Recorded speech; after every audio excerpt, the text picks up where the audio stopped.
झोपड़ी वाला ढाबा। काशीपुर के जंगल से होते हुए एक सड़क गुजरती थी जो कि शहर से जाकर मिलती थी। उन जंगलों के इसी वीरानों के बीचों बीच एक फूस से बनी झोपड़ी खड़ी थी, जहां बाहर एक पुराना बोर्ड लटका था और उस पर लिखा हुआ था झोपड़ी वाला ढाबा। ये ढाबा चलाती थी सोनम, जो कि 40 साल की थी। वो झोपड़ी में अपनी बेटी रितु के साथ रहती थी।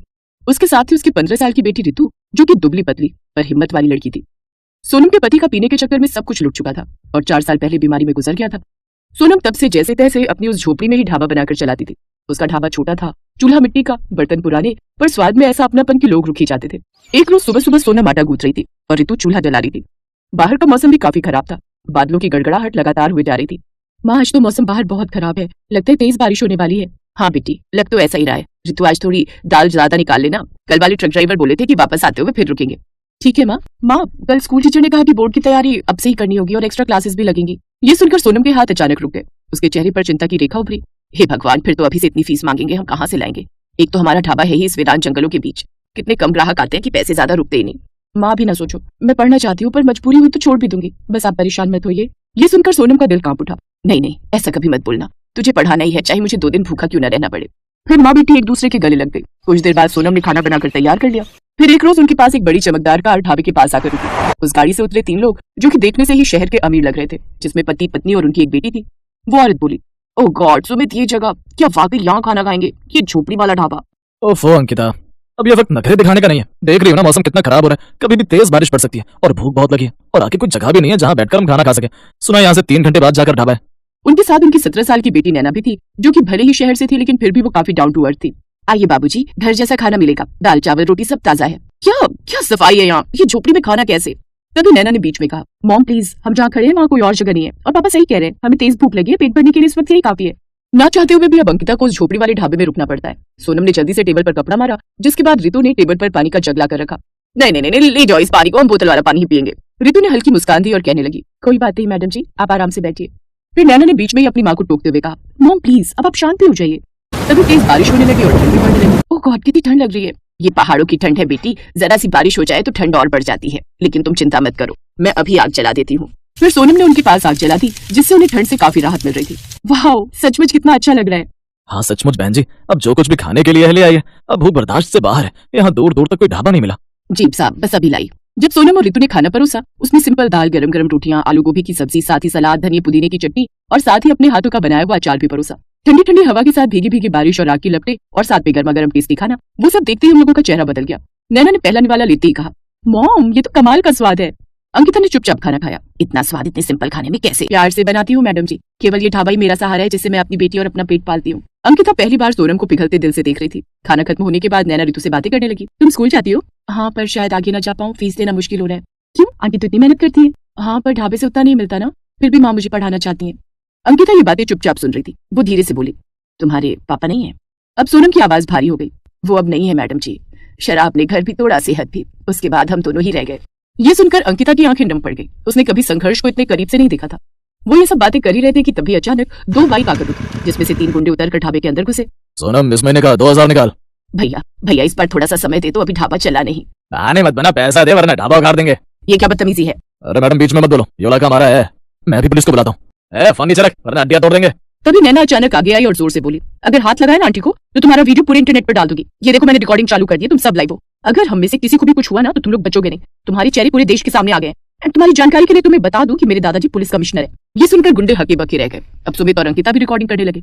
ये देख गुंडे भाग खड़े हो गए। सोनम बैठ गई और रोने लगी। मैं अपनी बेटी को पढ़ाना चाहती हूँ मैडम, बस यही एक सपना है मेरा, पर किस्मत हर बार हमें दबा देती है, हर बार।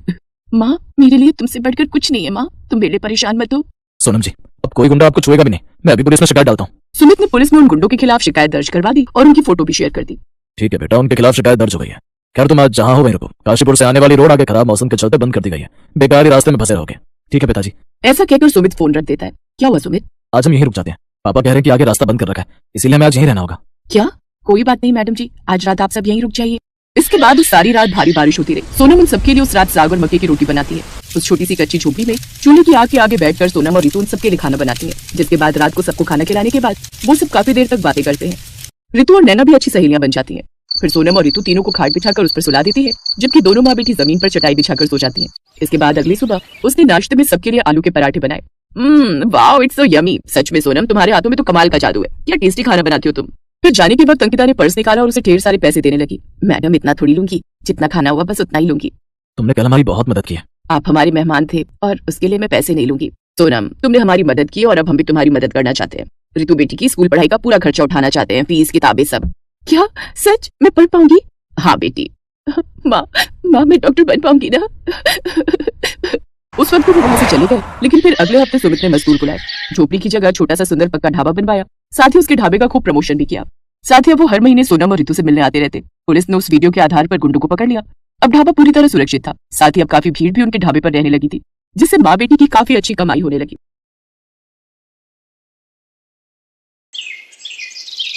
भरतपुर नाम के गांव में मनीष अपनी पत्नी रेखा और 2 बच्चों बंटू और चिंकी के साथ रहता था। मनीष अपना एक छोटा सा ढाबा चलाता था।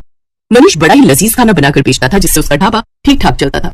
वाह यार मनीष, क्या लाजवाब खाना है। तुझे पता है, इतना स्वादिष्ट पालक पनीर मेरी माँ भी बनाया करती थी यार। सच में मनीष भाई, मजा आया। उसके ढाबे पर उसके गांव के और आसपास के गांव के लोग खाना खाने आते रहते थे। लेकिन अब जुलाई का महीना शुरू हो चुका था। उसका ढाबा कच्चा बना हुआ था, जिस कारण बरसात के समय में वहाँ पानी टपकना शुरू हो जाता था और इसलिए बरसात में उसका धंधा मंदा पड़ जाता था। उसके ढाबे पर कम ग्राहक आने लगते हैं। बाहर बारिश जोरों पर थी।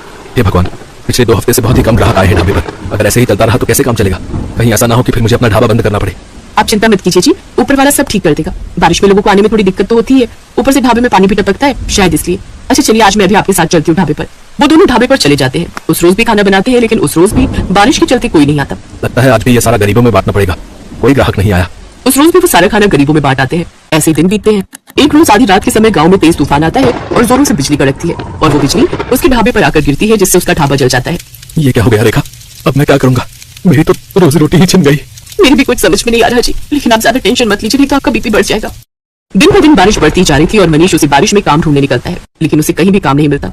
उल्टा सारा दिन बारिश में भीगने के कारण उसे सर्दी लग जाती है। अब जैसे तैसे वो अपने दिन काट रहे थे। फिर एक रोज रेखा का मुंह बोला भाई माधव उनके घर आता है। अरे जीजा जी, इतनी बारिश में रोज रोज काम ढूंढने निकलते हो, बेकार में परेशान होते हो। इससे तो अच्छा ये होगा कि आप मेरे साथ चलो और मेरी दुकान पर काम करो। वैसे भी मेरा आदमी अपने गाँव गया हुआ है और मैं आपको महीने के आखिर में तनख्वाह दे दिया करूंगा।